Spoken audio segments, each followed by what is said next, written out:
Wabarakatuh. Alhamdulillahilladzi hadana li hadza wa ma kunna linahtadiya laula an hadanallah walaula fadlullahi wa rahmatuhu ma zaka minkum min ahadin abadan walakin Allah yuzakki man yasha wa huwa samiun alim. Asyhadu an la ilaha illallah wa asyhadu anna Muhammadan abduhu wa rasuluhu la nabiyya ba'dah.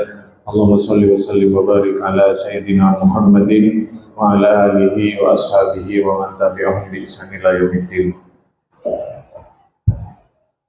Yang saya hormati Bapak Anam selaku Kepala Cabang NH Sidoarjo, Bapak Takmir, Pak Agus, alhamdulillah bisa berjumpa lagi, Pak Takmir juga, teman-teman sahabat ojol yang bergabung pada pagi hari ini, dan jamaah sekalian, para donatur mungkin yang juga hadir di majelis. Mudah-mudahan majelis kita ini diberkahi oleh Allah Subhanahu wa taala. Tema yang kita bahas dalam ngaji kali ini adalah tadi judulnya dikasih oleh Mas MC, parenting ala Nabi untuk anak-anak masa kini itu ya. Teman-teman semua, kita tahu bahwa anak itu bagi kita hari ini selain sebagai amanah, mereka itu bagi orang tua adalah sumber bahagia, ya, sumber keselamatan nanti di akhirat, jadi syafaat. Dan kalau kita tidak hati-hati, bisa jadi sumber kesengsaraan, bukan cuma di dunia tapi juga di akhirat.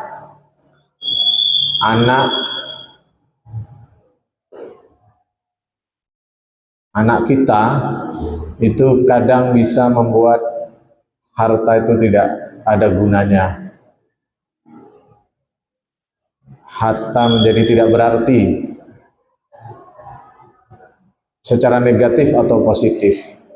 Secara positif, mungkin kita ada dalam kesulitan harta, tapi ketika melihat anak kita tumbuh kembangnya itu baik, luar biasa, santun ke orang tua, maka keadaan ekonomi yang mungkin kita tidak baik-baik saja menjadi tidak seberapa beban bagi kita ketika kita melihat anak kita tumbuh kembangnya sesuai dengan harapan kita.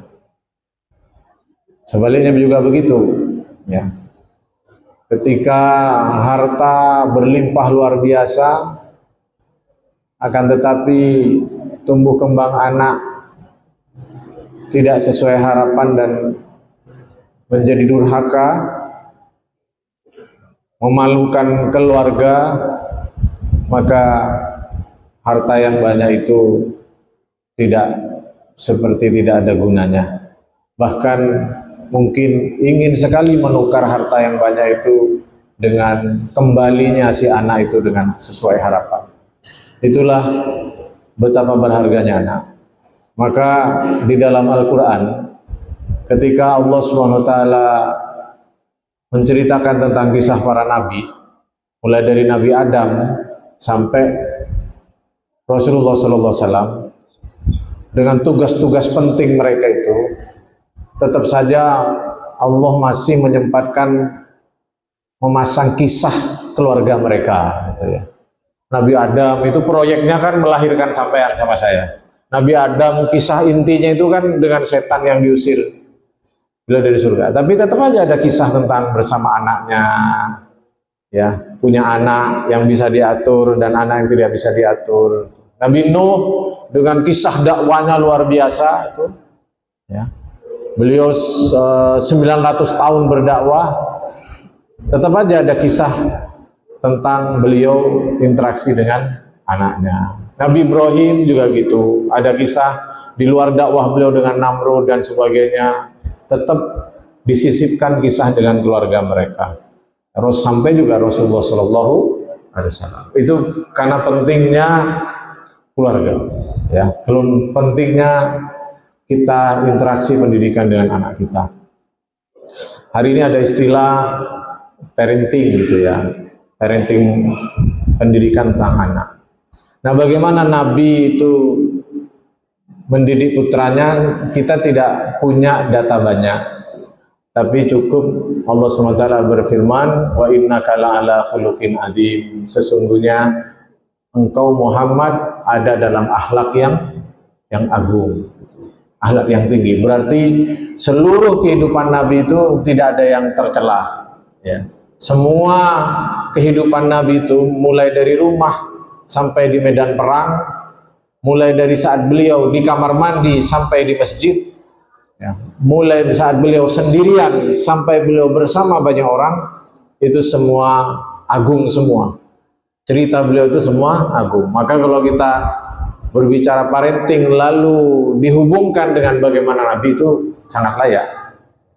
Meskipun sekali lagi tidak banyak informasi yang bisa kita tangkap soal pendidikan beliau, cara mendidik beliau. Ada komunikasi-komunikasi yang beliau sampaikan ke putri beliau, Fatimah. Ada komunikasi yang pernah beliau sampaikan yang nanti kita ambil hikmahnya ke sahaya atau anak angkat beliau, yaitu Anas bin Malik. Nah, saya kasih judul materi saya itu adalah parenting tauhid. Nah, parenting tauhid. Kenapa saya bicara parenting tauhid? Hari ini banyak podcast soal parenting, ya. Terus kemudian muncul istilah-istilah, apa nama istilahnya? Ayo bapak-bapak, sampean sering dengar podcast parenting enggak? Ada istilah anxiety, ya. Ada istilah MPD, ya. Narcissistic Personality Disorder. Dua hal yang sekarang jadi pembahasan, ya. Anak NPD, anak anxiety. Kalau NPD itu Bapak Ibu, anak yang narsis. Dia ingin dipuja, ingin dihargai, ingin dihormati secara berlebihan. Nanti perilaku dewasanya itu anak seperti ini rapuh, ya. Cara bersikapnya itu yang dipentingkan adalah dirinya, ya, karena selalu ingin dihormati, dihargai, tidak boleh ada celah, ya. Sehingga nanti dia akibatnya adalah cara mempersonalisasi agar dia tetap kelihatan hebat, dia pakai cara-cara yang kamuflase, ya. Ya, yang kenapa muncul ide ini, istilah ini, ya, anak-anak yang kemudian muncul di TikTok dan sebagainya, itu karena ada keinginan untuk ada narsisnya itu. Sekarang juga ada istilah anxiety. Anxiety itu anak kebalikannya, ya. Kalau NPD ini apa namanya, energi lebih. Kalau anxiety ini dia powerless, tidak punya kekuatan.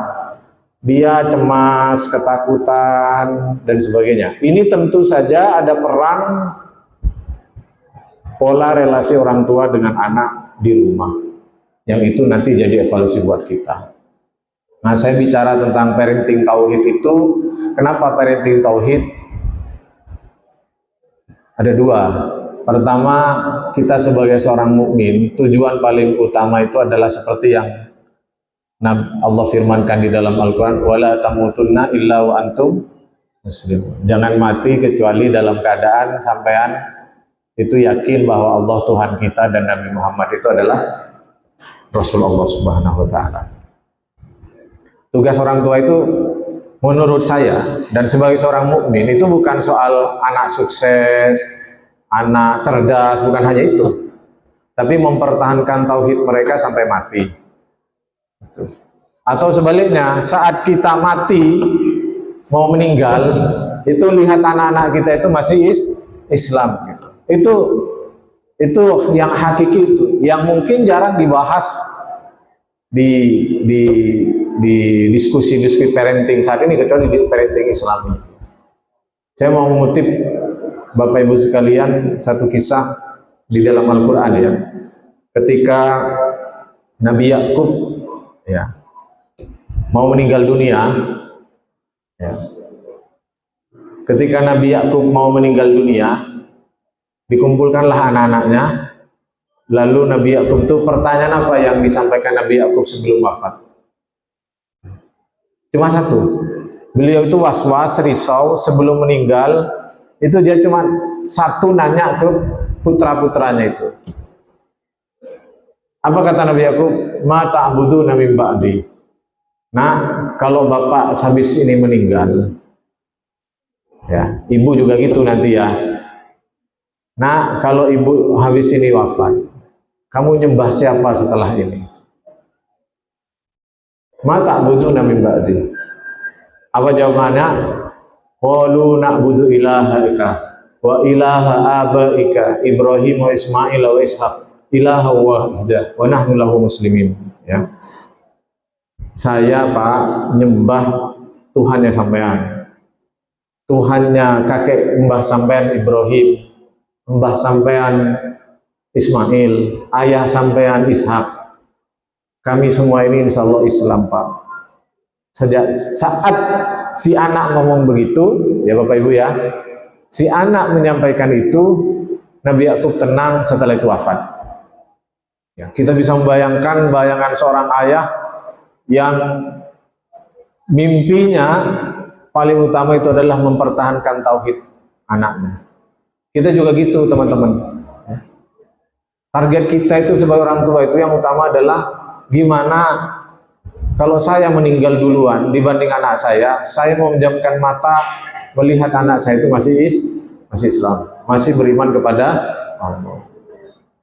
Ustaz, masa cuma itu toh? Gampang kalau cuma itu. Loh, dengan bilang gampang itu memang secara sunatullah kalau orang tuanya Islam, anaknya Islam.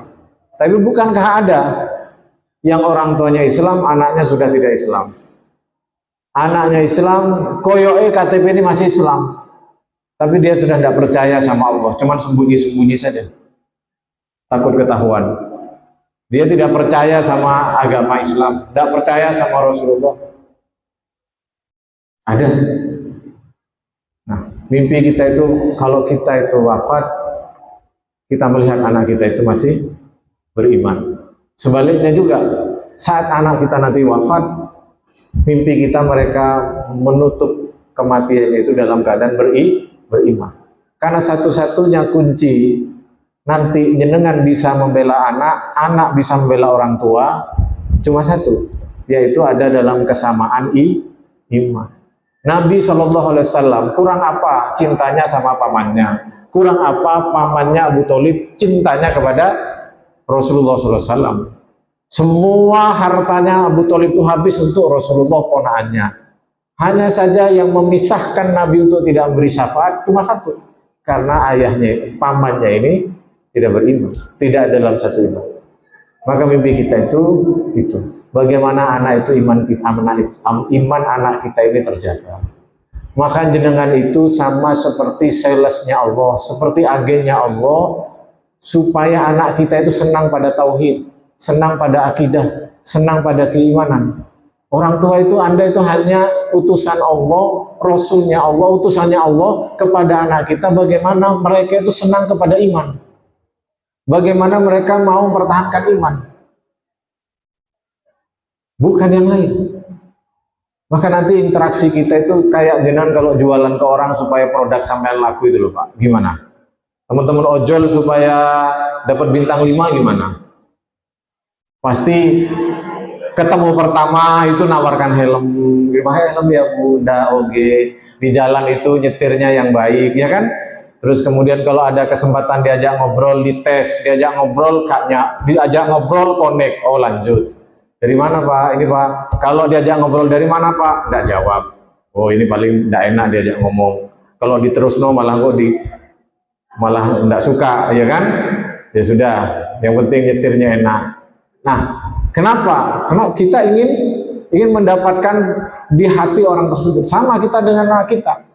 Kita itu utusannya Allah, kita itu wakilnya Allah untuk mempertahankan iman seorang laki-laki kecil di rumah kita, seorang perempuan kecil di rumah kita yang kebetulan itu lahir dari rahim kita. Itu aja.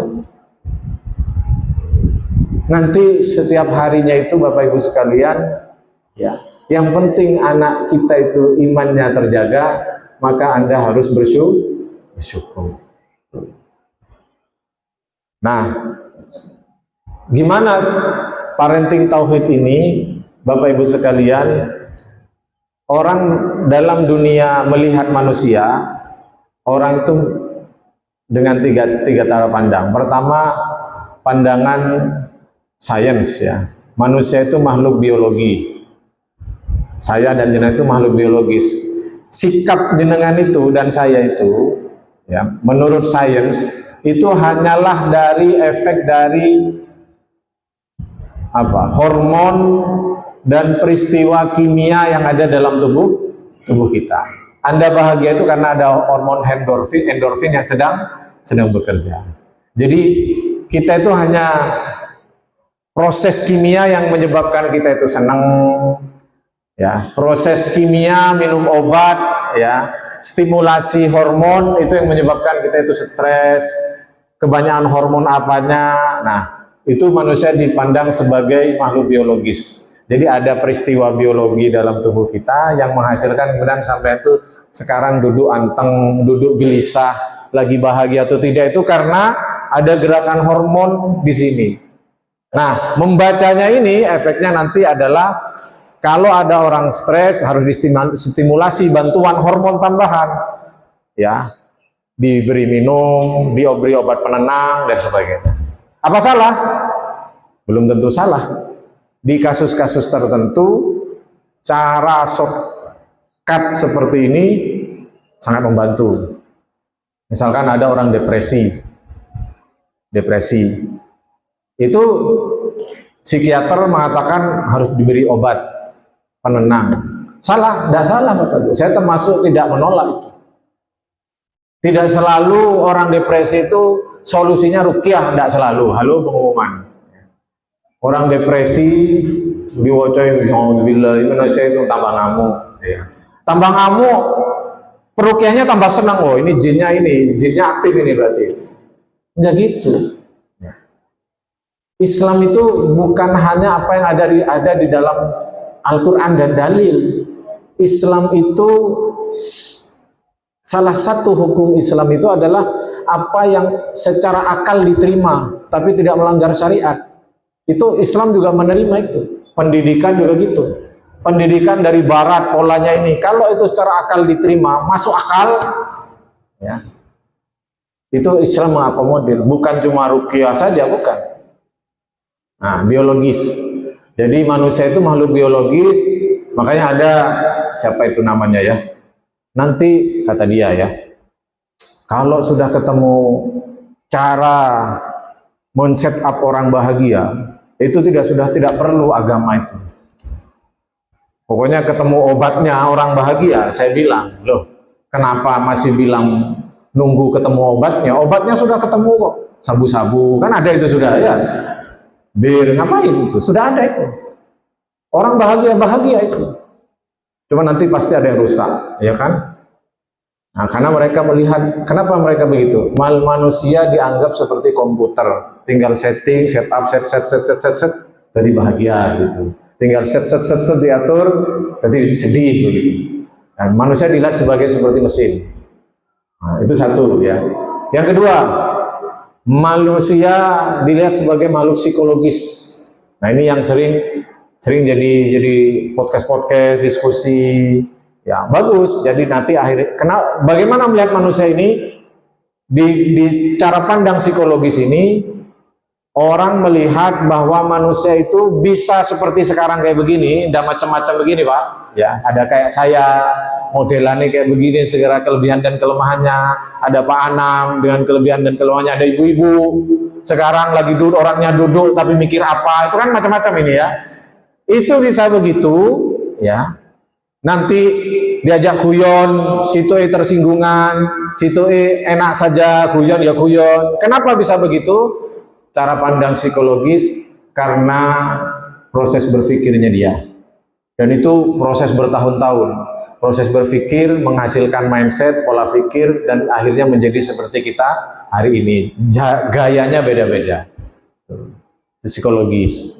Bagus, ini sangat bagus. Ya. Ini ilmiah, sehingga ketika ada satu orang yang harus diperbaiki cara bersikapnya, Maka psikologi ini intinya adalah perbaiki pola berpikirnya, perbaiki cara komunikasi kita sehingga dia tuh bisa terbentuk cara berpikirnya. Itu nomor 2. Yang nomor 3, secara tauhid bukan hanya psikologis, bukan hanya biologis, ini menyempurnakan bahwa semua kaitannya adalah ada faktor hidayah, betul nggak? Ada faktor taufik, ada faktor ilham dari Allah Subhanahu wa taala.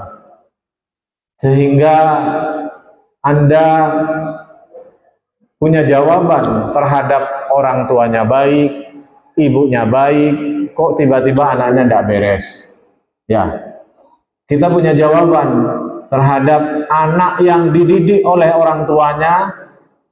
Kalau teori sekarang, kalau orang tuanya itu modelannya, kalau teori pendidikan sekarang atau parenting sekarang, cara mendidik orang tua dahulu itu kan salah semua ya Bapak Ibu, betul nggak? Halo? Cara mendidik orang tua kita yang nyeplesi, yang marah dan sebagainya itu kan salah semua.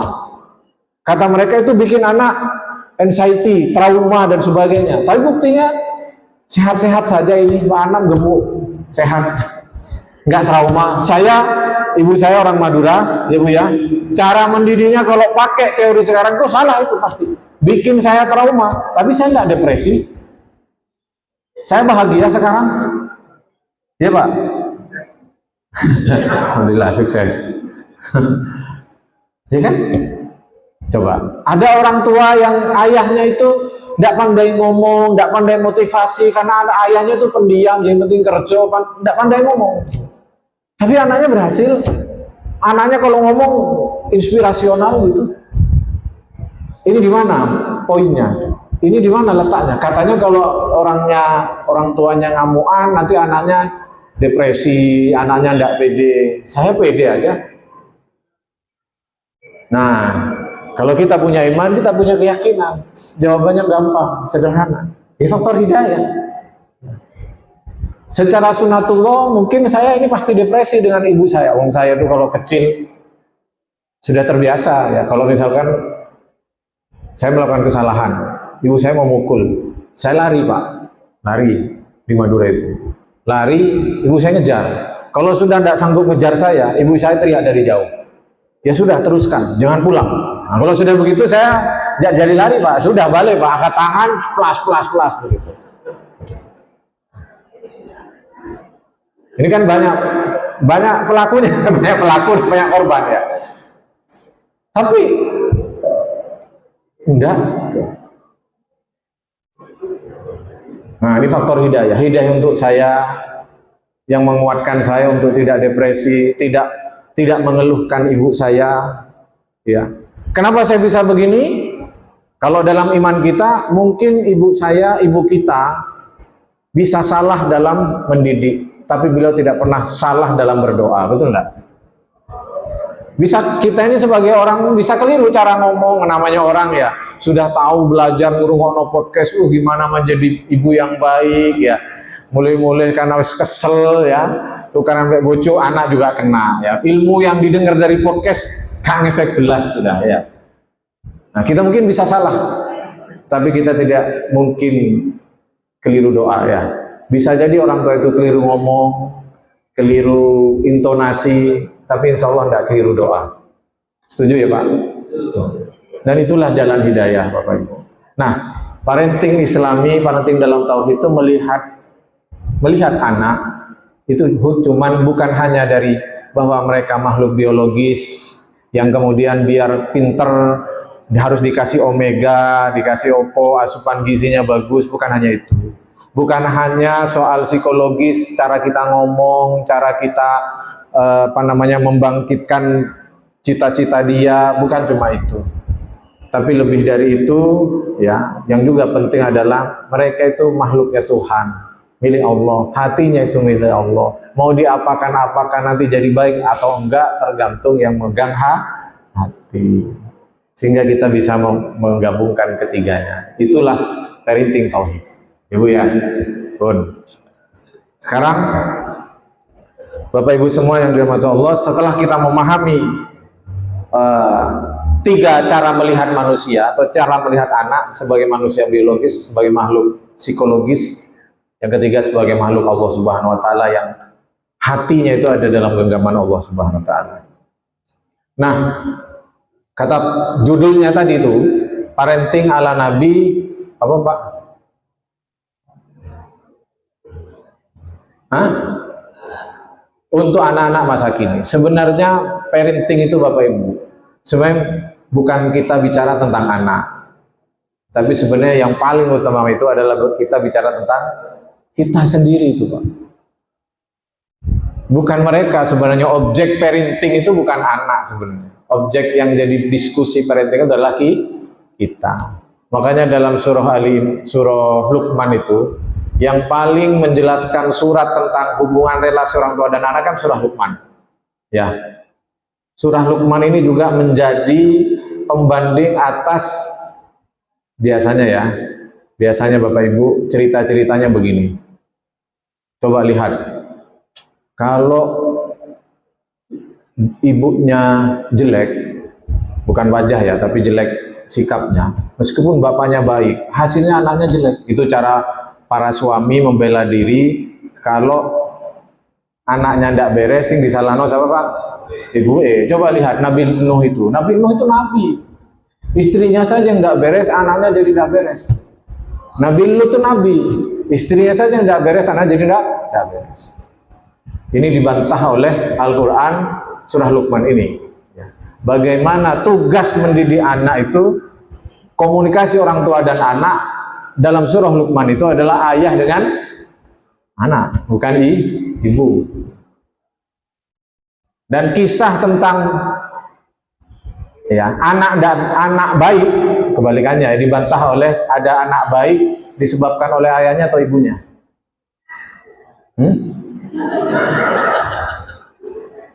Kalau tadi anak jelek katanya ibunya. Anak baik, kalau pakai teori anak jelek disebabkan ibunya, berarti kalau anak baik, kalau ibunya baik.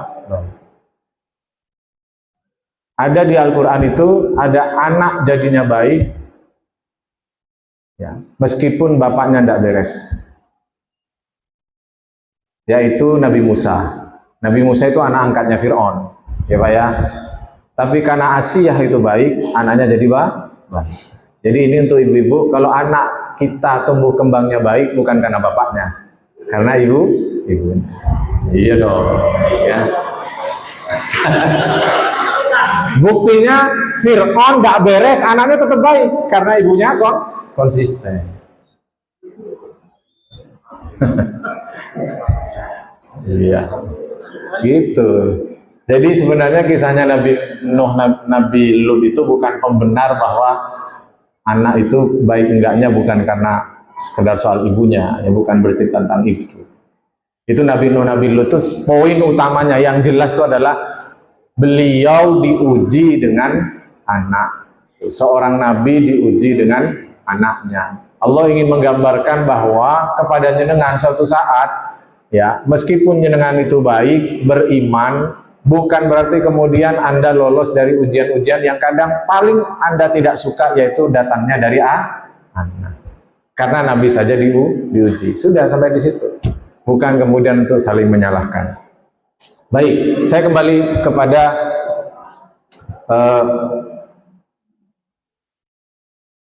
tadi mana itu?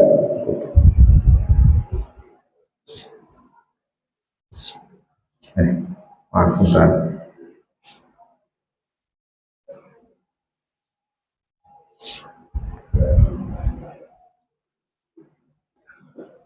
Parenting itu sekali lagi seperti saya sampaikan, atau hubungan dengan anak itu bukan soal anak ya, bukan soal, tapi soal kita. Soal kita bagaimana memperbaiki diri, evaluasi diri terus menerus. Perhatikan dalam kisah Luqman itu, sebelum menasehati ya, Luqman bercerita memberi nasihat kepada putranya. Diawali oleh Allah SWT, Nabi Luqmannya sendiri yang dinasihati oleh Allah. Aniskur lillah, ya. Wa man yashkur fa innama yashkuru li nafsi. Wahai Luqman, ya, kamu itu jadilah seorang yang pandai bersyukur. Jadi sebelum Luqman itu menasehati anaknya, yang kita tahu kan kisah Luqman menasehati anaknya. Tapi sebelum Luqman itu menasehati anaknya, Luqmannya dulu diingatkan oleh Allah SWT. Jadilah seorang yang pandai bersyukur. Menjadi parent, orang tua yang hawonya itu Pak, hawo bersyukur. Bukan hawo sambat, hawo ngeluh. Itu ngefek pada pendidikan anak. Itu dulu. Anda bangun tidur itu menjadi pribadi yang pandai, pribadi yang syukur. Anda menjelang tidur, ngajak tidur anak, ngantarkan anak ke tempat tidurnya itu, Anda temui dia sebagai orang tua yang bersyukur. Bersyukur itu tentu tidak jauh-jauh dari bahagia, ya Pak ya, senang, ya. Apa itu syukur Bapak Ibu? Syukur itu melihat Allah itu maha baik dan kita merasakan kebaikan itu. Itu syukur. Ya. Poinnya itu. Jadi kita harus selesai di situ, menjadi pribadi yang bersyukur. Kalau orang bersyukur maka yang keluar dari lisannya itu positif. Hamdalah. Jenengan saya bahkan bukan saya melarang, bukan saya anti, tapi di antara sekian teori-teori parenting dan sebagainya, jenengan kalau tidak punya waktu, maka ambil satu kesimpulan adalah menjadi orang tua yang bersyukur. Suasana syukur itu menghadirkan kehangatan dalam rumah tangga kita. Vibe dari orang bersyukur itu akan dirasakan oleh anak-anak kita. Ketika ada sesuatu yang mungkin tidak nyaman, kesalahan yang dilakukan oleh seorang anak, kita temui dia dengan rasa syukur, maka bukan berarti kemudian kita membiarkan anak berbuat salah kemudian kita biarkan, bukan. Tapi kita akan berkomunikasi dengan dia, bagaimana komunikasinya orang yang bersyukur. Saya ingin misalkan begini. Misalkan begini Pak. Bapak Ibu sekalian, jenengan sakit. Terus informasi dokter, Anda itu sakitnya parah. Akhirnya periksa ke rumah sakit. Dokter satunya parah lagi. Setelah didiagnosa betulan, ternyata keliru. Ternyata sakit Anda itu tidak ditemukan dan Anda dinyatakan sehat walafiat. Bahagia enggak? Bahagia. Terus Anda pulang ke rumah, bahagia itu tidak hilang, senang luar biasa karena nggak jadi divonis meninggal dalam waktu dekat. Anda senang luar biasa. Terus kemudian pulang ke rumah, lihat anak belum ganti baju, sudah mainan, ya, berantakan. Gimana respon Anda? Tetap marah, emosi, atau karena bawa syukur ke dalam rumah itu, Anda tetap mengingatkan dia, tapi suasananya itu karena masih kebawa syukur, Anda memilih cara berbicara yang tepat, komunikasi Anda tertata. Betul nggak? Karena kebawa rasa syukur tadi itu, walah, jenenge are-are, kan gitu ya. Cuma Anda akan tegur saja. Nah itulah, makanya Allah mengingatkan Luqman sebelum ngasih nasihat anak, aniskurlillah. Wa man syakara fa inna ma yashkuru nafsi. Barang siapa yang bersyukur, ini nanti untuk kepentingan dirinya. Urusannya akan jadi mudah kalau dia menjadi pribadi yang pandai bersyukur. Itu. Nah, wujud syukur itu apa saja Bapak Ibu? Ya. Kalau saya ambil 4 poin, ya, menjadi pribadi bersyukur. Saya tidak macam-macam. Parenting, Bapak Ibu sekalian, sekali lagi Anda harus terus belajar karena pertumbuhan anak berbeda-beda sekarang. Hanya kalau Anda fokus ke itu, jadi bingung nanti. Fokus pada diri sendiri, menjadi pribadi bersyukur. Ada 4 menurut saya parent atau orang tua yang bersyukur. Pertama, ya, Anda akan menggunakan nikmat Allah itu untuk ketaatan. Mobil khusus ketaatan itu bernama sholat. Sederhana pasti saya. Anda belajar parenting kayak apa, tapi kalau Anda tidak jaga sholat, tidak bisa. Sholatnya dijaga. Sholat 5 waktunya, tepat waktunya. Kalau bisa berjamaah di masjid. bagi bapak-bapak itu dijaga. Hubungan dengan Allah dijaga. Nah, ini di ilmu psikologi tidak masuk, tidak ada ini. Ya, tidak ketemu. Tapi saya bukan hanya dalil, Pak. Saya mendapati orang-orang yang jaga sholatnya itu dengan anak-anak itu baik. Meskipun saya bilang secara prejengan bapaknya itu tidak pintar ngomong, tidak pintar motivasi, tapi ya karena utun sholat, anak-anaknya sukses-sukses. Tidak pernah ikut belajar parenting, opo bayar kelas, enggak. Tapi ya karena utun sholatnya. Ya karena teori syukur tadi itu. Satu. Yang kedua, sebelum kita bicara soal bagaimana hubungan dengan anak, setelah jaga sholat, jaga makanan. Jangan sampai memasukkan makanan haram ke dalam perut anak kita. Itu jadi sumber masalah. Mau pakai teori parenting kayak apa? Kalau anak dimasuki harta haram, tidak bisa diatur. Ya. Allah SWT berfirman, "Fakulu mimma razaqnakum halalan razaqakumullah halalan thayyiban washkuru nikmatallahi 'alaikum." Makanlah dari rezeki yang halal dan lagi baik. Halal itu sesuai syar'i, zatnya jangan sampai ada yang tidak beres. Kalau soal zatnya itu tidak masalah. Cara memperolehnya itu yang sering. Harus hati-hati Bu ya. Dijaga. Makanya teman-teman ojol ini saya apresiasi luar biasa. Jenengan itu, jihad jenengan itu, Bapak Ibu sekalian ya, itu sangat berharga di sisi Allah SWT. Jihad jenengan untuk sakjane kan gitu ya. Sakjane saya itu nyari yang haram bisa, betul enggak? Kalau bukan karena iman, kalau bukan karena takut ke Allah, nyari yang haram itu keleleran ya. Tapi karena ingin membawa nafkah untuk diri dan anak itu ke rumah, tidak boleh kecuali yang halal, jenengan berjuang seperti hari ini.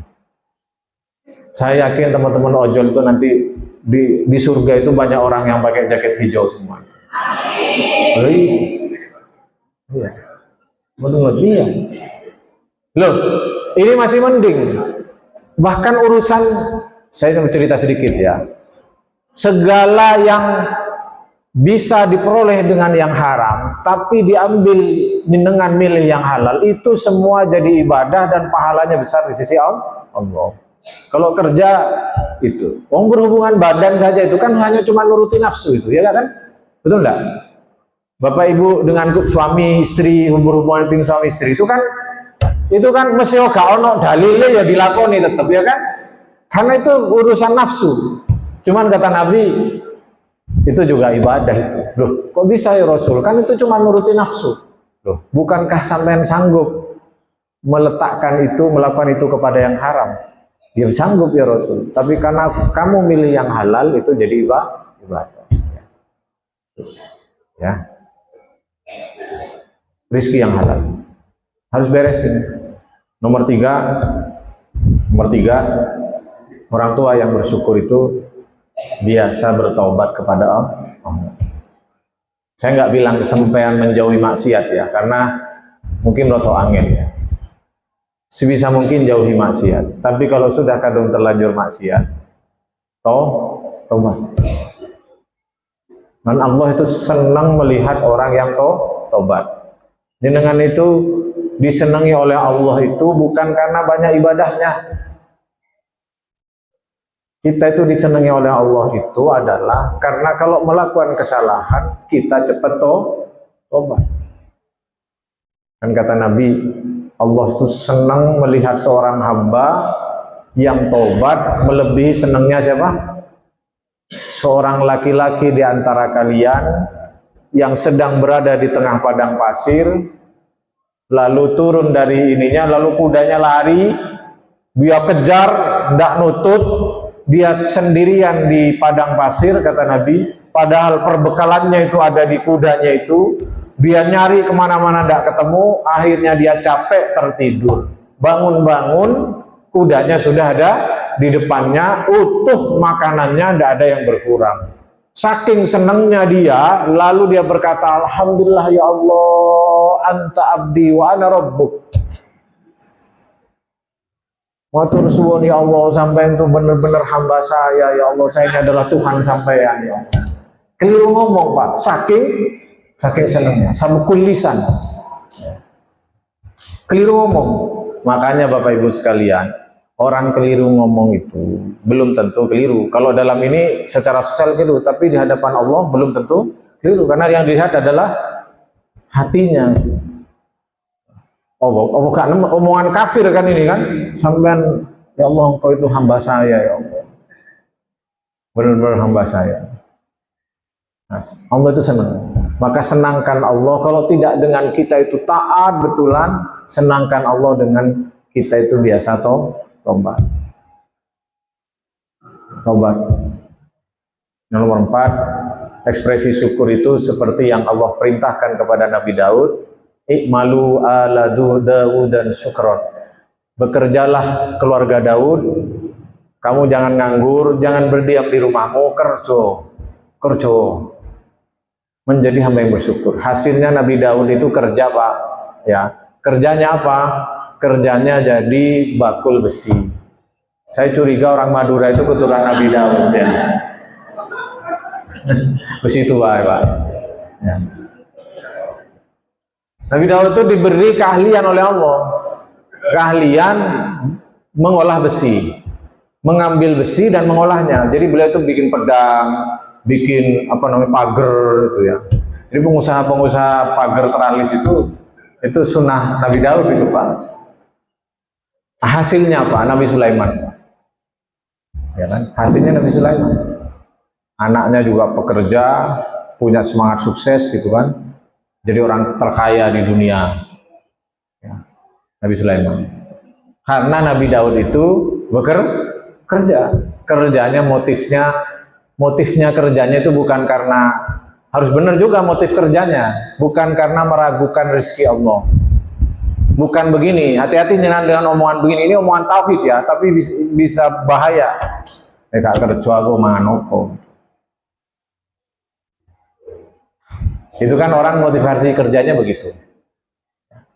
Sekarang dibalik, motivasi kerjanya itu adalah saya itu dikasih kesehatan oleh Allah, dikasih pikiran, dikasih otak.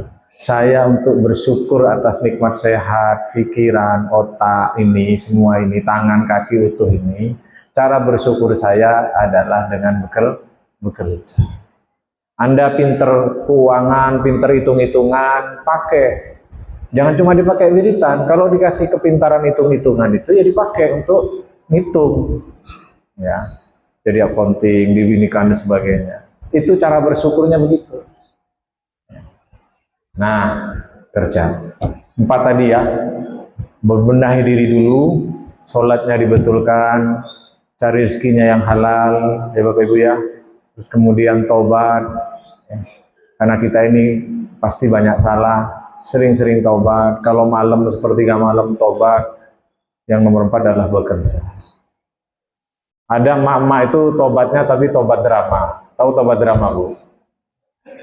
Jadi berselisih sama anaknya, mam, ibu ini, terus keluarlah taubat dramanya. Astagfirullah ya Allah, dosa apa aku ya Allah, di hadapan anaknya.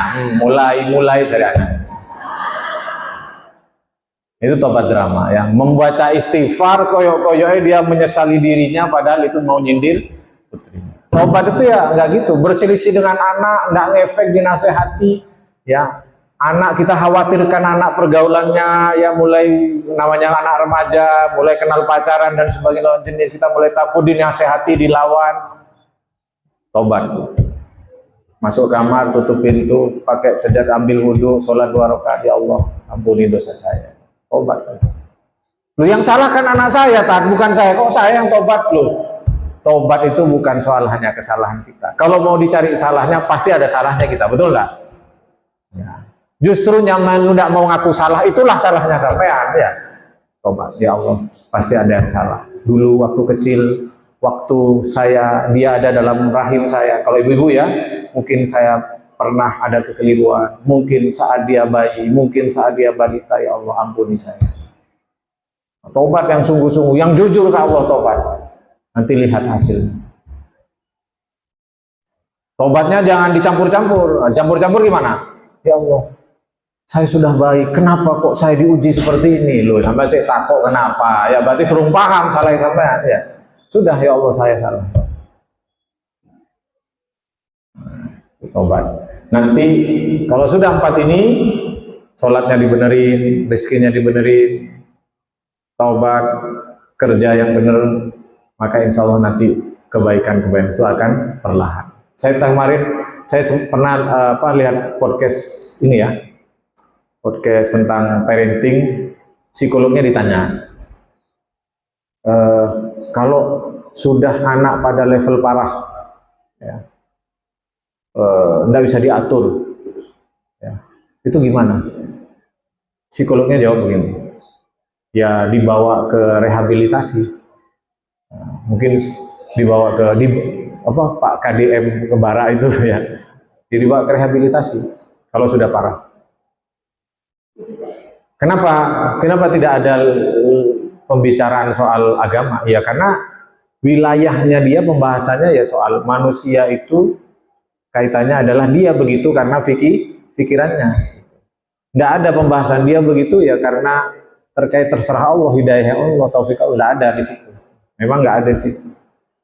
Nah, kita punya sumber daya lebih dari soal dibawa ke rehabilitasi, dibawa ke psikiater. Kalau memang pada tahap-tahap tertentu, ada teman saya yang dia depresi, ya, diuji luar biasa, anak pertama lagi seneng-senengnya meninggal dunia, wafat, terus suaminya macam-macam juga, ya kan, depresi. Terus gimana solusinya?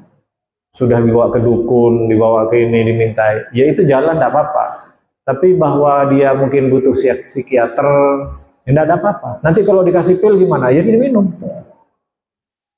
tidak masalah. Ya. Cuma jangan berhenti di situ. Mereka yang ngasih minum pil itu karena berangkatnya bahwa manusia ini manusia biologis. Kita lebih dari itu, bukan hanya biologis, tapi ini makhluknya Allah. Yang kuasa membolak-balikan hati juga Allah. Bahwa dia diminumi ya nggak apa-apa, biar tenang. Karena orang dalam situasi depresi dinasehati sabar, nggak efek, betul nggak? Dinasehati apa itu nggak masuk. Karena dia itu dibalik diamnya itu, dia ada dalam sibuk mikirnya itu, ruwet mikirnya itu. Dengan omong tiga apa nggak masuk. Nah supaya itu tuh biar tenang, ada placebo-nya dulu, harus distimulasi. Kadang yang perlu obat, nggak apa-apa. Nah saat tenang itulah ya tidak cukup di situ, dinasehati. Saat sudah bisa tenang, tidurnya sudah normal ya, makannya sudah normal, ya mulai gemukan, mulai sehat, mulai seger, baru nasihati.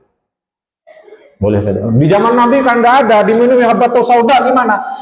Bapak Ibu yang KKP itu sudah diselesaikan dengan habatus sauda. Mas Anam yang jual habatus sauda ya. Pun.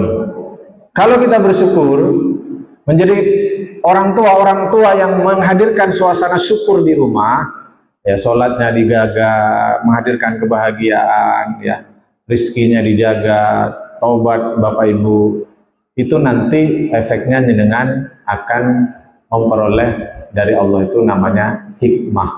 Memperoleh apa? Hikmah, bukan memperoleh uang ya, hikmah. Allah berfirman di dalam Al-Quran, yu'til hikmata mayyasha wa may yu'tal hikmata faqad utiya khairan katsira. Allah berikan hikmah kepada siapa yang dikehendaki. Barang siapa yang diberi hikmah, maka dia sudah mendapatkan karunia yang luar biasa besar. Apa itu hikmah? Ada yang bisa jawab? Yang bisa jawab, saya kasih hadiah. Atau boleh pulang duluan. Apa hikmah itu? Kata Al-Quran, Allah itu ngasih hikmah kepada siapa yang dipilih. Dan kalau sudah Allah kasih hikmah ini kepada orang itu, maka itu adalah pemberian terbaik dari Allah. Ya. Dikasih harta, orang kafir juga dikasih. Orang yang dilaknat Allah, dibenci Allah juga dikasih harta. Sehat, bukan hanya orang beriman. Orang yang tidak punya iman, orang yang tidak suka kepada Allah, benci ke Allah pun dikasih sehat. Tapi orang yang dikasih hikmah, kata Allah, khairon kasiro. Ini pemberian paling banyak. Apa itu hikmah? Hikmah itu dalam salah satu artinya, ya, tak disi, ya pengen nggak dijawab sama sampean ya. Hikmah itu dalam satu maknanya adalah Anda punya kemampuan ya merespon sesuatu dengan ilmu yang tepat. Dengan ini kan sampai hari ini kan ilmunya banyak, betul enggak? Ilmu sabar, ilmu syukur, ilmu apa ya? Ilmu ngamuk on duwe ya, ilmu menang yo duwe, ilmu apa ilmu banyak semua. Nah, ketika ada satu hal ya, Anda itu secara otomatis tiba-tiba, oh, saya respon dengan ini, jawabannya ini, saya sikapi dengan begini, oh ini kudu ditegesi ini, ayo gak usah direken lah. Nah, kapan Anda itu ini, itu namanya hikmah. Kan ilmunya banyak. Kapan harus memaafkan? Model memaafkannya gimana? Model memaafkan itu harus diomongi, harus diam, harus ditinggalkan. Gimana? Seorang suami istri, seorang laki-laki dan perempuan, suami istri, sudah di ujung tanduk pernikahannya. Ini cerai apa enggak? Cerai apa mesti jelek? Belum tentu. Bertahan apa mesti baik? Juga belum tentu. Nah, memilih yang tepat itu namanya hikmah. Nah, hubungan dengan anak itu, Bapak Ibu sekalian, kita butuh hikmah dari Allah. Karena anak tidak bisa ditegesi terus, juga tidak bisa. Ya. Kepemimpinan otoriter, ya, apa kepemimpinan? Parenting model otoritarian dulu, ya, orang tua ngamuk-ngamuk ke kita itu tidak seberapa ngefek. Ya, kenapa? Karena lingkungan anak-anak itu ya cuma di situ-situ saja. Seputar dia dengan orang tuanya dan teman-temannya di sekolah. Ketika dia di sekolah cerita soal orang tuanya, ternyata ya orang tuaku ya kok podo ae, nek ngono ya umume ngono, kan gitu ya. Sekarang enggak bisa, Pak. Sekarang enggak bisa. Model otoritarian orang tua kita bawa itu enggak bisa. Kenapa? Karena akses mereka itu luas, Pak. Mereka itu sekarang itu anak-anak itu bisa mendengarkan psikolog, gimana parenting yang bagus, orang tua yang ideal kayak apa, itu mereka dengar. Dan mereka akan membandingkan kita dengan omongannya mereka. Orang tua toksik kayak apa itu di YouTube sama ketik orang tua toksik gitu. Itu banyak. Dan anak-anak kita itu baca itu, dengerin itu. Dan ketika pulang Anda akan diukur dengan itu. Ini toksik kok gak bapak gue. Mereka itu mudah mengakses apa namanya ilmu pengetahuan, parenting yang benar kayak apa, yang toksik itu kayak apa, mereka mudah. Nah, itu beratnya, ya. Maka tidak bisa kita praktekkan pola lawas orang tua kita itu hari ini tidak bisa. Nah, biasanya respon ekstrim dari orang tua yang begitu, ya, anak-anak milenial biasanya kayak zaman kita itu, karena merasakan orang tua dan merasakan efeknya ke kita, akhirnya dia itu ngomong begini, saya nanti kalau punya anak tidak bakalan cara mendidiknya seperti ibu saya. Jelas salah. Gitu loh. Bener enggak statement kayak begini? Bisa benar, bisa salah. Kalau modusnya adalah semata-mata ingin membalas orang tua, bapak saya jelas keliru. Ini orang tua saya orang tua toksik. Saya tidak akan, anak saya tidak akan sebegitukan. Nanti kalau tidak hati-hati, ini lebih ekstrim lagi, yaitu permisif namanya. Kabeh diolehno, kabeh dijarno, ya. Ya kayak kemarin itu, ya HP-nya disita gurunya, diparani, ditampar gurunya, ya Pak ya. Anak berkelahi, anak berselisih, ya pulang putranya dengan nyonyor misalkan, ya langsung ngamuk, langsung reaktif, mau datangi orang tuanya. Padahal Bapak Ibu sekalian, anak berkelahi di sekolah, jelek apa bagus? Tergantung, ya tergantung. Kalau saya, kita harus, orang kadang sering gampang menstigma kalau ada anak kita itu tersakiti, diejek atau kena pukul, itu langsung distigma kena bully, betul nggak? Padahal belum tentu bully. Itu mereka sedang berkonflik. Dan itu wajar, betul nggak Pak? Mereka sedang berkonflik.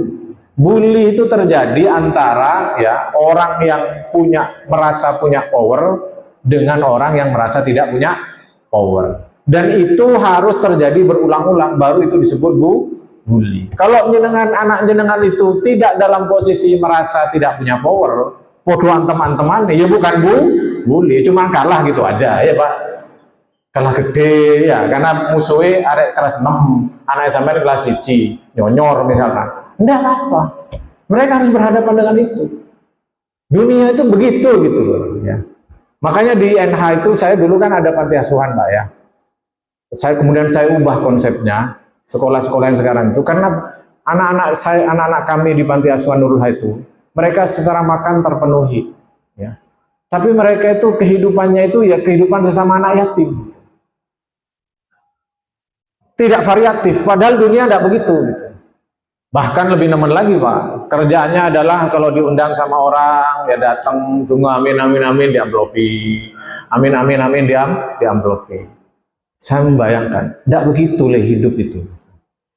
Dunia itu nyari uang tuh gak amin amin amin amplop, tidak gitu loh. Makanya saya kemudian turunkan papan nama panti asuhan itu, ganti. Tidak ada kata panti asuhan anak yatim.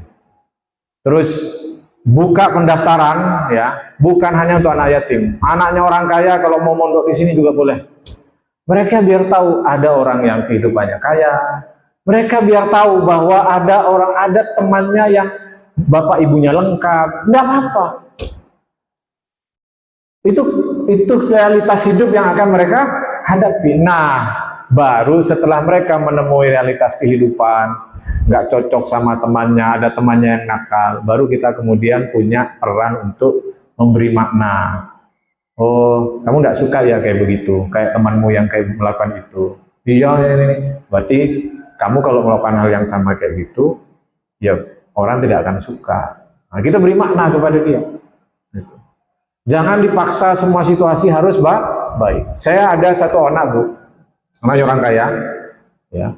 Sekolah-sekolah mahal, karena sekolahnya mahal, gurunya pasti guru yang hello, gitu-gitulah ya, yang oke ya, guru yang peri-peri semua lah ya. Setelah masuk kuliah, saya dipanggil. Waktu itu saya belajar hipnoterapi, ya, terus belajar itu dapat sertifikasi itu, saya diminta untuk memberi terapi. Apa Bapak Ibu sekalian? Dia bertahun-tahun di sekolah yang semua harus tampak baik-baik saja, guru yang semuanya itu bidadari semua gitu, yang bahkan harus ngalah kepada muridnya. Ketika dia masuk ke dunia kuliah, di mana lebih heterogen, teman-temannya bebas, dosennya itu ya ngamuk, ya mau ngamuk, ya ngamuk, dia tidak siap. Ya, dia tidak siap dengan itu, lalu dia tidak mau kuliah dan sebagainya. Nah ini, ya di tengah sikap yang permisif, kabeh boleh dijarno, bahkan ada yang lebih nemen itu, tidak boleh berkata jangan, betul nggak? Pernah dengar gitu nggak? Ya, jangan berkata jangan. Loh, di Al-Quran tuh nasihat Luqman pertama untuk anaknya itu ada kata jangannya. Ya bunayya la tusyrik billah, anakku janganlah berbuat syirik. Hal biasa. Kalau kata jangan itu umum di masyarakat, biarkan mereka menghadapi kata jangan. Nah, ya, jadi ada ekstrim berikutnya yaitu dari permisif respon. Maka Bapak Ibu sekalian, yang tepat adalah otoritatif.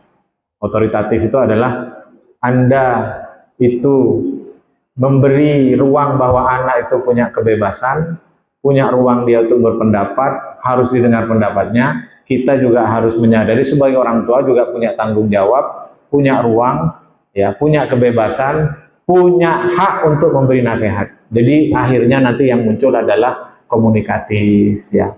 Kita dengar anak aspirasinya apa kita dengar, tapi kita juga tidak mesti kita ikuti aspirasinya. Lucu ya Bapak Ibu sekalian, bunda-bunda zaman sekarang itu. Ada seorang wali murid datang protes ke orang ke sekolah, ya. Protes bahwa anaknya bilang ustadzahnya jahat. Ya, coba, ya. Dan ketika ditanya persisnya apa perilakunya, jahat itu kan sifat, ya, jahat itu sifat. Persis perilakunya apa, tidak bisa dijelaskan. Kita minta kalau sampai tahu, ya, perilakunya memang jahat, maka kita tindak. Tapi ketika tidak bisa, hanya sekedar label jahat, maka tidak bisa dihukum. Ini bukan soal pembelaan, tapi bagaimana kita bersikap ketika anak itu menyampaikan hal-hal yang dia tidak sukai, lalu kita kemudian secara cepat merespon, anak saya bilang gurunya jahat, saya harus membereskan ini. Nggak bisa gitu. Ini kalau sampai anak tahu, sampai ibunya protes dan sebagainya, itu tidak baik ke depannya. Anak tidak akan terbiasa dengan hal-hal yang memang dia harus berhadapan dengan konflik. Kita ini dewasa seperti hari ini karena konflik, betul nggak, Bu? Karena kita berkonflik. Konflik itu tidak selalu baik, tidak selalu buruk, mohon maaf. Tuh. Nah, yu'til hikmata, orang yang punya hikmah, orang yang punya tua yang punya hikmah, dia tahu kapan harus tegas, dia tahu kapan harus longgar. Siapa yang menggerakkan? Bukan dia. Kalau psikologi barat mengatakan ya kecerdasan dia. Kalau saya mengatakan Allah memberikan ilham kepada kita cara bersikap yang tepat. Nah, orang tua yang diberi hikmah, maka Allah akan memberikan dia kepadanya ilham semangat belajar, ya.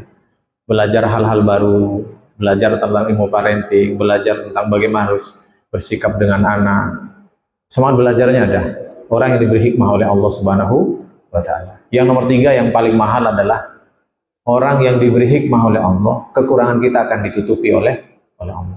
Persis ketika ibu, bapak hari ini melihat orang tua kita yang menurut teori salah mendidik, tapi kita tetap bisa husnudzon kepada beliau.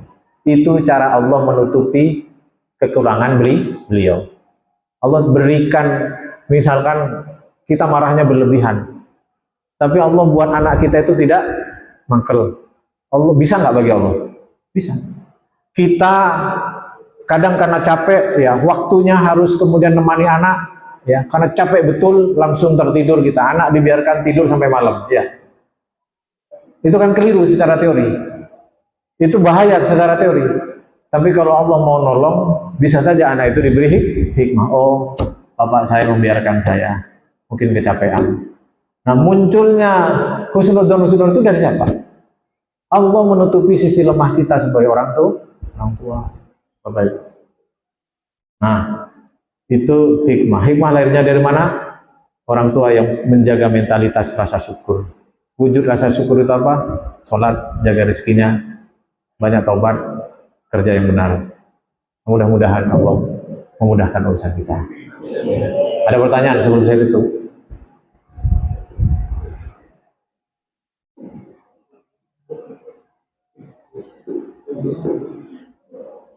Bagi jawab tidak ada pertanyaan dari Bapak monggo. Ya, itu di belakang Mas, Ibu. Ada 2.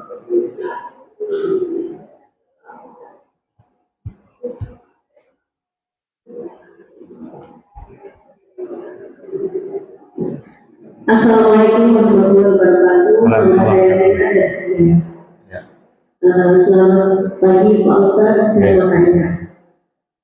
Saya kan pernah curhatin sama sahabat baik saya sendiri. Ini tentang suaminya. Suaminya itu lebih memihak ke anak dan ibu, dan sedangkan istrinya itu bingung. Ini suami yang kedua. Terus dari situ kalau ada apa-apa pada istrinya, untuk saya itu suaminya nggak mau peduli, tapi kalau ada anaknya sakit, dia langsung berpindah pulang ke anak dan ibunya. Sedangkan teman saya itu bingung apa yang harus saya lakukan, Mbak. Dan saya sendiri juga bingung. Sedangkan kalau suami udah menikah itu kan istri apa kata suami deh. Ya. Tapi kalau masalah seperti ini, apakah teman saya ini bisa berontak untuk menuntut aku hidup bojomu, aku hidup perhatianmu, apakah itu berdosa atau tidak Ustaz? Terima kasih pembahasannya Pak Ustaz. Oh ya. Pertanyaan cuma itu tadi ya. Berdosa apa enggak? Dia enggak dosa. Kalau tanyanya dosa apa enggak dosa. Terus cara penyampaiannya ke suaminya gimana Ustaz? Sebelum berbahas cara penyampaian ke suami, karena orangnya enggak ada, adanya cuma jenengan, ya. Yang jadi teman curhat, saya kasih tahu gimana menjadi teman curhat yang memberdayakan. Ya. Saya belajar ada teori namanya chang up chang down, ya. Jadi memainkan, jadi gini, kalau ada orang bercerita tentang kebaikan, ya, maka istilahnya di chang up, diberi makna. Misalkan saya oleh Pak Anam dikasih minum, ya. Anak kecil dikasih minum. Ya, tadi aku sama temanku dikasih minuman gitu. Dikasih jajan gitu. Nah, itu diberi makna, dinaikkan apa namanya? Kan itu sebuah perbuatan namanya memberi makan, diberi jajan. Saya kasih contoh ya. Maka naikkan. Oh, itu artinya apa, Nak? Berarti temanmu itu senang sama kamu. Oh, berarti berbuat baik itu menyenangkan, ditarik ya. Oh, itu sebuah kebaikan, berarti berbagi dengan orang lain. Nah, itu dinaikkan. Itu teori kalau baik itu diberi makna. Ya. Kalau jelek jangan diberi makna. Misal Mbak dia nggak senyum ke saya. Nah, ini bahaya kalau ditarik diberi makna. Oh, berarti dia nggak suka karena dia tidak senyum. Justru nah, ibu nanti kalau ada temannya begitu curhat, jadi teman curhat. Ketika dia bilang suami saya tidak perhatian, ya, Anda turunkan lagi detailnya, persisnya apa Mbak? Tidak memperhatikan. Kata kuncinya persisnya. Sampai dia itu menjelaskan sebuah perbuatan yang memang clear tidak benar misalnya. Persisnya apa Mbak? Yo, dia perhatian ke ibunya, aku kurang diperhatikan. Persisnya dia lebih perhatian ke ibunya, apa perbuatan apa, terus kalau kesampaian itu perbuatan apa. Oh, kalau dia anakku sakit, dia antar ke rumah sakit. Kalau aku enggak, apa memang setiap kamu sampean sakit, meskipun parah, enggak pernah diantar ke rumah sakit? Ya enggak sih Mbak, biasanya begitu kan? Ya enggak sih, ya no, kadang yoga, kadang enggak. Terus ini sampean gak diantar itu apa? Cari ini kak spiro loro misalkan gitu. Nah, jadi mulai dia itu, saya kalau ada konsultasi, saya tidak menjawab Bapak Ibu, ya, karena jawaban bagi orang yang sudah punya stigma itu sulit untuk masuk. Yang bisa kita lakukan adalah bongkar stigma dia dengan memilih pertanyaan yang tepat. Ya. Persisnya apa? Benar sering begitu. Apa pernah sampai itu juga ada? Misalnya ibuku dikasih baju, sampai tidak pernah dikasih baju? Ya pernah sih. Nah, berarti yang kapan dari kasih bajunya? Kapan sampai dikasih baju? Kapan sampai dilakukan begini, kapan sampai dilakukan yang berbeda sama kayak anak sampean. Nah, kita membantu dia untuk membongkar penyakit yang sering ada pada kita. Apa itu? Generalisasi. Sampeanku Mas, mesti. Nah, kata-kata mesti ya ibu-ibu ya. Itu kata-kata saktinya ibu-ibu itu. Ya. Mesti selalu. Ya, sampean itu mesti selalu. Generalisasi. Jadi satu hal ada banyak perbuatan yang kemudian karena kita sudah mencap, maka yang diambil itu yang sesuai dengan maunya kita itu. Iki, biar iki. Padahal di antara itu ya ada yang enggak. Nah, tugas teman yang jadi teman diskusi itu adalah membongkar itu. Apa mesti memang? Kenapa saya ngomong begini, Bu? Ya karena orangnya enggak ada. Ya. Temannya sampai enggak ada. Kalaupun ada, oh beliau. Ada di sebelah saya. Oh, ada di sebelah sana. Dia mau tanya kepada Pak Ustaz. Oh ya. Dia selalu nangis sekarang tidak ada keadilan di rumah tangganya. Ya. Apa ya Pak? Enggak, saya enggak mundur. Itu nasihat saya ya. Jadi harus dibantu. Ya, saya sampai kalau jenengan tanya ke saya, ya saya akan bertanya begitu. Apa memang pasti? Apa memang pasti Anda mendapatkan perlakuan itu. Ada enggak perlakuan sebaliknya? Anda mendapatkan perhatian, sayang, dan sebagainya. Ya ada sih, kapan itu? Nah, yang saya gunakan adalah ketika dia berhasil menceritakan hal yang positif, namanya di-amplify.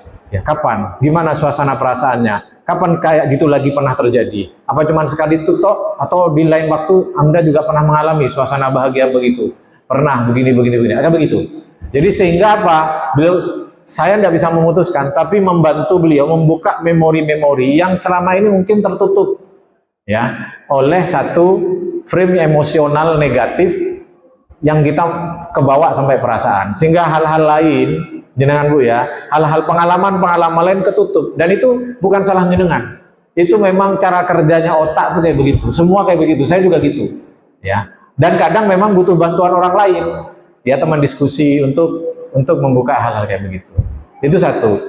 Saya belum selesai Bu, saya tadi. Kenapa hanya menyampaikan ke Ibu? Karena orangnya tidak ada. Ternyata orangnya ada. Satu lagi belum cukup, karena suaminya tidak ada di sini. Iya dong. Ini kan satu sisi, ya kan? Saya harus mendengar dari pihak suami. Dan sering ketika saya menghandle dengan suami istri datang, sama-sama membela diri. Ya apa? Terus yang benar sopo? Mesti sampean ngomong ngono, ya sampean kan ngono, ya sampean iki lho Pak Ustaz, ini Ustaz gitu.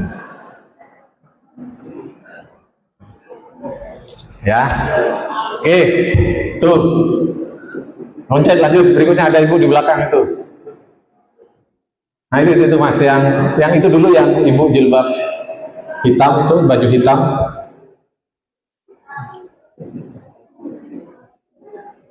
Dua pertanyaan lagi ya, ini sama yang belakangnya. Assalamualaikum warahmatullahi wabarakatuh. Salah. Ini soal Ya Bu.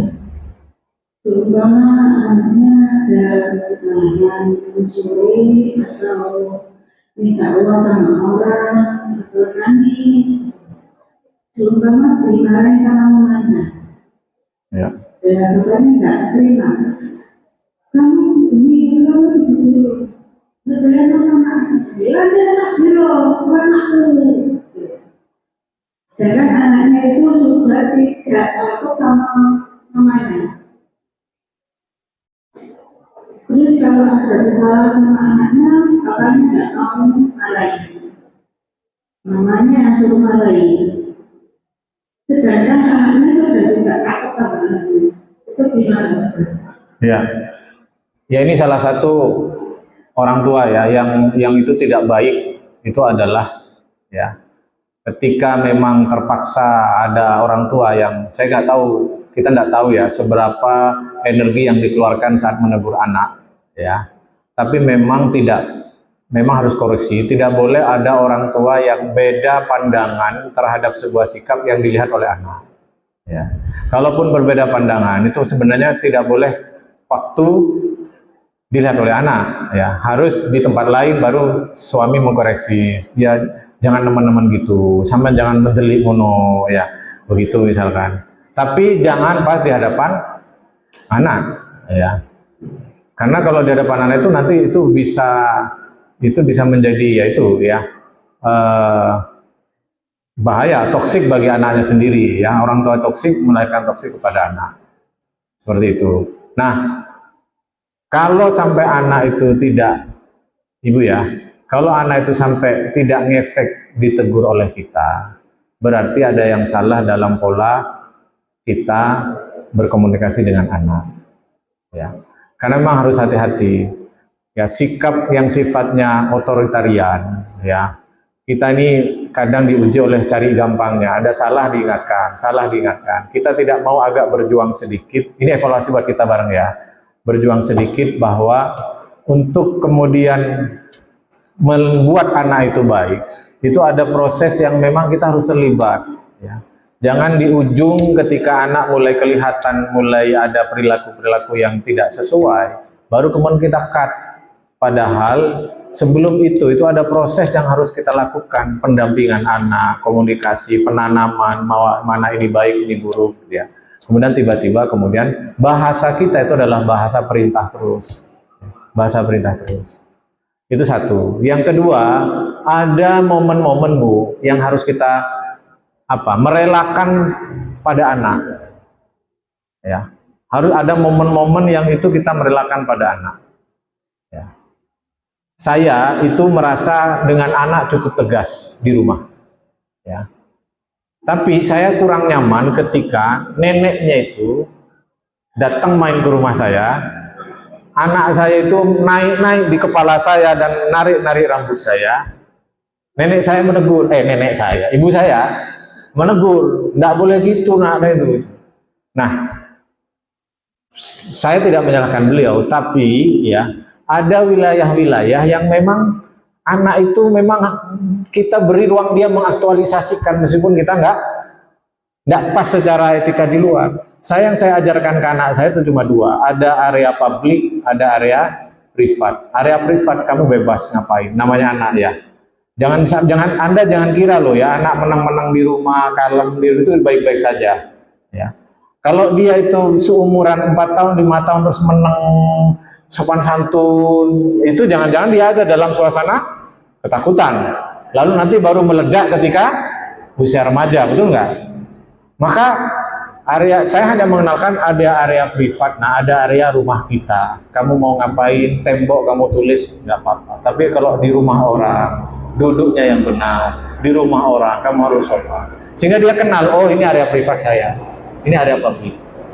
Ibu saja, kita saja punya area privat kok, area publik. Area privat sama apa? Bebas, merono lagu, Pak Anam itu punya area privat, anak punya area publik. Ini area publik saya ini, setel soleh saya ini Pak. Ya. Pas lagi area publik begini, soleh kadung diceluk Ustaz, ya Pak.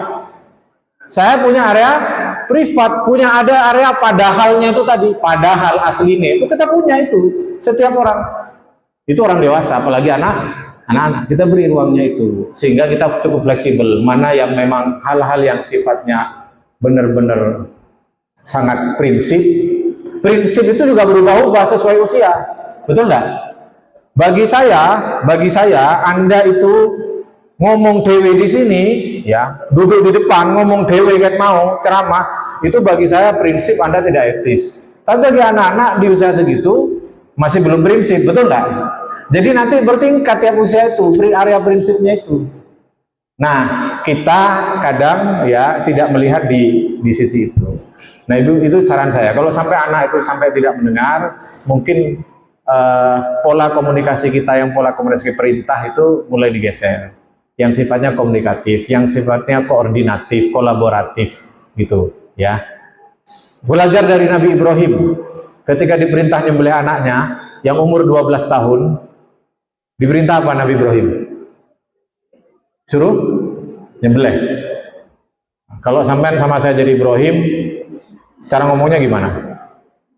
Nah, ini ada wahyu, suruh nyembelih, siap-siap ya sampean ya. Tunurut kamu itu. Ya ini perintah dari Allah. Pokok yakinlah masuk surga. Ya, kena tak sembelih, kan itu. Tapi Ibrahim enggak gitu pola komunikasinya. Tahu anaknya masih remaja. Polanya pola koordinatif, coba. Padahal sudah jelas perintah dari Allah. Ya bunayya inni arafil manam yatbahu kafandur madza taru. Nak, Bapak lihat mimpi kamu itu disembelih. Aku menyembelih kamu. Gimana menurutmu, Nak? Bertanya polanya, koordinasi. Apa menurut sampean kalau ada begini gimana? Ini perintah dari Allah. Bapak bimbang. Menurutmu gimana, Nak? Nah, jawabnya anaknya gimana? Ya untung jawabnya kan itu pola luar biasa. Anaknya bilang, ya abatif almatu marusa tajiduni insyaallah minas sabirin. Lakukan saja Pak, insya Allah anakmu ini sabar. Pertanyaan saya, kenapa Ismail bisa jawab kayak begitu? Ayo. Halo? Padahal tidak pernah ketemu bapaknya Pak. Tidak masuk dalam teori parenting hari ini tuh Pak. Gitu, disembelih. Mana ada anak mau disembelih, betul nggak? Bapaknya tidak pernah nemu istri pertamanya malahan. Ya. Coba kalau Ibunda Hajar itu istri kedua bilang, Bapak mau gunain anak buju pertama nih, kalau diri tegalan dewean, Bapak tak tepak belas misalnya. Nggak mungkin itu mau disembelih itu Ismail itu. Ya, kan Ibunda Hajar itu ditinggal pergi balik ke Saroh yang istri pertama kan? Tuh. Nggak pernah ditemui. Ya, kok bisa ujuk-ujuk bapak jadi anak sehebat itu? Tidak pernah dapat sentuhan pendidikan bapak. Kok bisa? Itu yang saya bilang ke teman-teman NH. Nanam di kantor, panen di rumah. Nanam di tempat kerja, panen di rumah kita. Kenapa? Nabi Ibrahim itu terkenal di Al-Quran doanya, doa anak ya. Rabbi ja'alni muqimas sholati wa min dzurriyyati Rabbi habli minas sholihin. Itu doa-doanya Nabi Ibrahim tuh. Jadi di jauh sana itu, dalam suasana kangen itu doanya tidak pernah lepas. Tidak ada di teori barat, tidak ada ini doa ini. Di teori barat, Nabi Ibrahim salah meninggalkan anak sendirian kan. Tapi dalam Islam bisa dibaik. Bu, kalau sudah kayak begitu dan Anda sulit, larinya ke Allah saja. Tobat, banyak doa.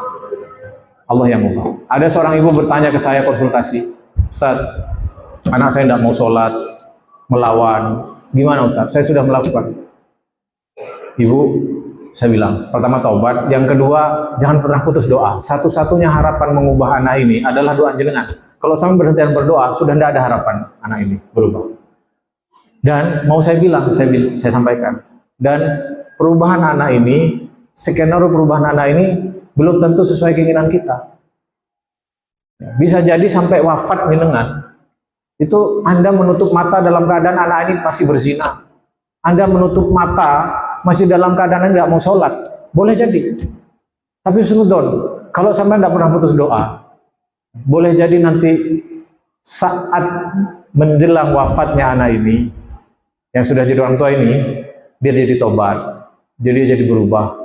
Lalu nanti di surganya nanti tiba-tiba kaget, loh nak, kok kamu di surga? Prosoku kok tak tinggal gak tahu sholat, kok saya belum surga? Loh saman karo pak, sampai waktu meninggal itu, ya. Aku mikir mari ngono, bapakku wis gak ono, aku wis gak ono, mosok aku ngene-ngene ae. Akhirnya aku tobat pak. Pernah enggak? Banyak enggak orang kejadian kayak begitu? Banyak enggak orang tobat di masa tuanya? Banyak, tersangkanya juga banyak di sini. Itu tidak bisa berdiri sendiri, itu doa orang tua. Nah cuman kita kan maunya itu pak, ya sebelum saya meninggal itu saya lihat anak saya itu wis oke gitu ya kan, maunya kita. Boleh jadi tidak digitukan oleh Allah, kenapa? Karena ada dosa mungkin yang Allah tahu sampean itu cara masuk surganya itu adalah dengan cara sabar delok anak modelani koyo ngono. Ya karena sholatnya ya kurang tepat, ya kan? Ini kurang beres, caranya gimana supaya tabungan pahala sama nambah? Dengan cara dipendeli anak, dibentak anak, diseneni anak. Akhirnya pahalanya nambah, sampai masuk surga. Si anak ini gimana? Karena jenengan tidak pernah putus doa, karena sudah beres nambah pahala buat bapaknya, betul nggak? Ya. Karena sudah selesai tugas ngasih PR buat bapaknya, yaitu dapat pahala. Sekarang giliran kamu, doa orang tuamu harus diijabah.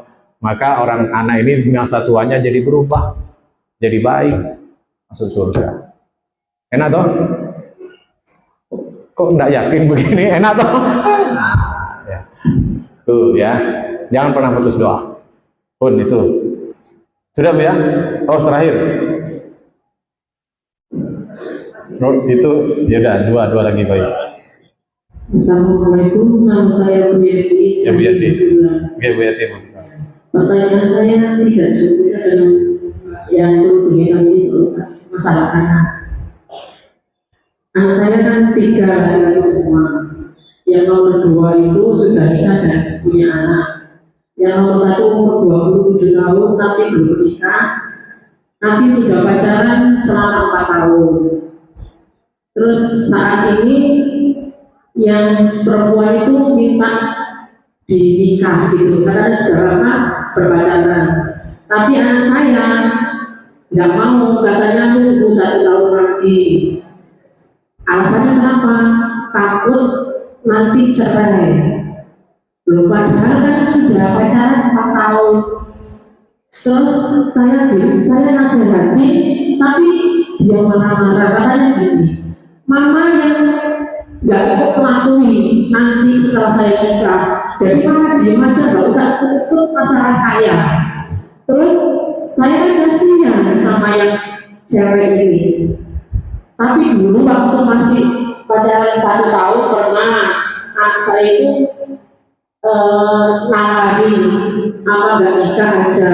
Terus si perempuan bilang gini, saya juga ke anak perempuan itu tadi, kamu nggak begini nikah lah sama anak saya, nanti mah nunggu saya selesai nyekolahan adik. Terus sama bilang gini, anak saya namanya Asel. Terus Mas Asel juga masih sering nyakrut dan ngopi, nggak pernah pulang sore gitu, pulangnya malam sampai pagi. Anak saya itu memang keras yang nomor satu itu. Kalau saya nasihati pasti nadanya tinggi dan saya jadi agak ini gitu loh, apa nolongso, jadi nangis gitu aja. Terus ngadepin anak seperti itu bagaimana usaha? Ya anak-anak itu cuma pulang malam, pulang pagi, tapi nggak pernah neko-neko. Terus nadanya kalau saya nasihati, nadanya lebih tinggi dari saya. Bahkan karena waktu makan saya nasihati, makannya itu langsung dibanting di hadapan saya. Setelah itu saya diamkan, saya sudah mau bicara yang apa ya, lebih agak tinggi gitu loh, pemarah. Solusinya bagaimana bisa menghadapi seperti itu? Ketika dia sudah dewasa dan sudah masuk waktu masa menikah ya sebenarnya dia sudah punya otoritas sendiri ya. Kita memang tidak punya kuasa kecuali hanya sekedar memberi rumah tumpangan buat yang bersangkutan. Ini tentu pada perjalanan yang lama sehingga menghasilkan dia di titik ini. Nah, ketika kayak begitu Bu, saya hanya menyampaikan kaidah begini, tidak selalu kita itu dituntut harus ngomong ketika kita tahu responnya kalau ngomong itu dilawan. Ya. Hadis tentang kalau kamu melihat ada sesuatu yang tidak baik, cegahlah dengan tangan, dengan lisan, atau dikeretek dengan hati. Itu bukan soal mana yang lebih baik, itu pilihan.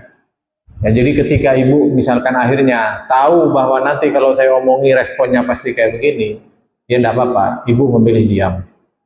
Dan caranya adalah ibu tetap menunjukkan kebaikan kepada yang putra jenengan, ya. Menunjukkan baik bukan menyetujui perbuatannya, ya.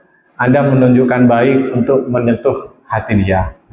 Sambil ibu tetap tidak lepas, sekali lagi yang bisa dilakukan adalah mendoakan, ya.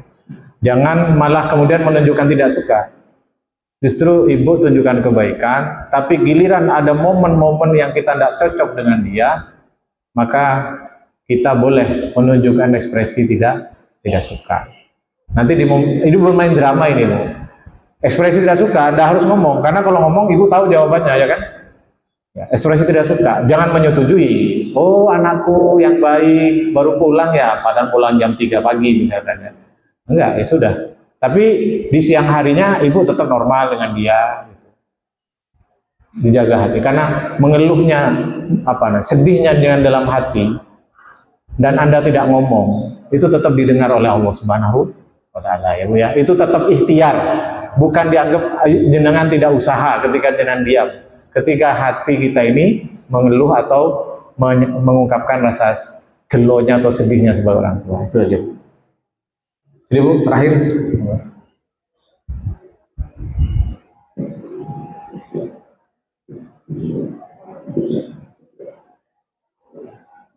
Assalamualaikum warahmatullahi wabarakatuh. Ini yang mau saya tanyakan tentang Ustaz tadi kan sempat bilang untuk memperbaiki diri kita itu kan harus memperbaiki sholatnya dulu. Kemudian menghindari barang-barang haram yang masuk ke dalam tubuh kita atau mungkin keluarga kita ya Ustaz. Nah ini yang jadi pertanyaan saya sebagai ojol itu kalau di jalan itu kan sambil nunggu orderan, kadang itu duduk, tiba-tiba menemukan sesuatu, contohnya seperti uang gitu misalnya. Uangnya itu kadang itu tidak sedikit besar. Amalannya apa Bu, kok sering nemu itu? Saya pengen juga ini. Iya itu dong, ya itu besar. Kadang itu pernah ada uang 50.000 gitu kan. Nah, kalau menemukan uang itu Ustaz, itu kan sebenarnya kan bukan hak kita, gitu kan? Ya. Apakah itu termasuk uang subhat atau barang subhat? Terus kalau kita ambil, kita makan itu hukumnya bagaimana? Karena ini tadi itu sempat kita ngobrol sama teman saya sebelah ini juga dia sering menemukan uang atau barang katanya, Mas Hani nanti kamu tidak diambil, kamu nggak kita ambil, kak orang bersyukur ambil uang dia, katanya seperti itu Ustaz. Nah itu. Nah itu hukumnya gimana kalau kita makan itu masuk subhat atau bukan atau bagaimana? Kalau kita makan dan kita kasihkan ke keluarga itu nanti hukumnya bagaimana di dalam Islam? Ya. Terima kasih. Jadi kalau ada barang ya, Ibu, ya, yang seperti itu tentu jelas statusnya subhat, tidak jelas. Karena begini kan, ada potensi yang punya uang tuh balik lagi nyari di situ, ya kan? Nah, ketika kita ambil, ya, maka orang yang sebenarnya potensinya dapat itu kemudian kita punya peran untuk kemudian uangnya tidak ketemu. Itu yang kemudian jadi subhatnya di sini. Nah, caranya dalam Islam itu ada. Pertama harus diumumkan, atau yang kedua dibiarin sampai beberapa lama, ya. Seukuran adat bahwa orang itu akan ambil lagi, datang lagi, sampai tungguin menene ono neka desi ono berarti kak dikolei bisa gitu harus dia cukup ngomong Kalau jaraknya kan kadang kan kita kan bukan di sekitar Sidoarjo sini aja Ustaz, kadang sampai di Surabaya, masa kita harus balik lagi ke sana Ustaz? yang apa? Oh wis kadung. Hah? Sudah terlanjur diambil. Sudah terlalu diambil. Ya sudah, ditobati saja sama-sama. Ya. Tak pikir belum diambil. Ini kalau status nanti nemu ya, itu nggak boleh langsung diambil. Ya. Kan Kalau sudah bilang cari sampaian sayang. Ya. ya, sip. Itu luar biasa ya. Apa dinamika teman-teman di lapangan itu macam-macam ya Bu ya. Insya Allah ya. Ujiannya begitu terus. Tapi saya ngomong tadi bahwa insya Allah penghuni surga banyak jaketan hijau dan oranye itu serius loh Bu ya. Insya Allah. Saya kira itu ya Bu. Mudah-mudahan Allah merahmati kita semua. Mari kita berdoa kepada Allah SWT. Bismillahirrahmanirrahim. Allahumma shalli ala sayyidina Muhammad. Alhamdulillahirabbil alamin. Hamdan syakirin, hamdan na'imin, hamdan yafin, hamdan yukafi mazidah. Ya Rabbana lakal hamdu kama yanbaghi li jalali wajhikal karim wa li sultani. Subhanaka la nuhsi sana'an anta kama athnayta ala nafsik. La ilaha illallah rabbul akbar. Sallallahu alaihi wa sallam hajat. Allahumma inna ala dzikrika syukrika husni ibadatik. Allahumma inna nas'aluka al-huda wa taqwa wal afafina. Rabbana zalamna anfusana wa illam taghfir lana wa tarhamna lanakunanna minal khasirin. Rabbana atina fid dunya hasanah wa fil akhirati hasanah wa qina adzabannar. Sallallahu alaihi wasallam Muhammad wa ala alihi wasallam. Subhana rabbika rabbil izzati amma yasifun wa salamun alal mursalin walhamdulillahi rabbil alamin. Kurang lebih maaf, subhanakallahumma wa bihamdik, asyhadu an la ilaha illa anta astaghfiruka wa atubu ilaik. Assalamualaikum warahmatullahi wabarakatuh.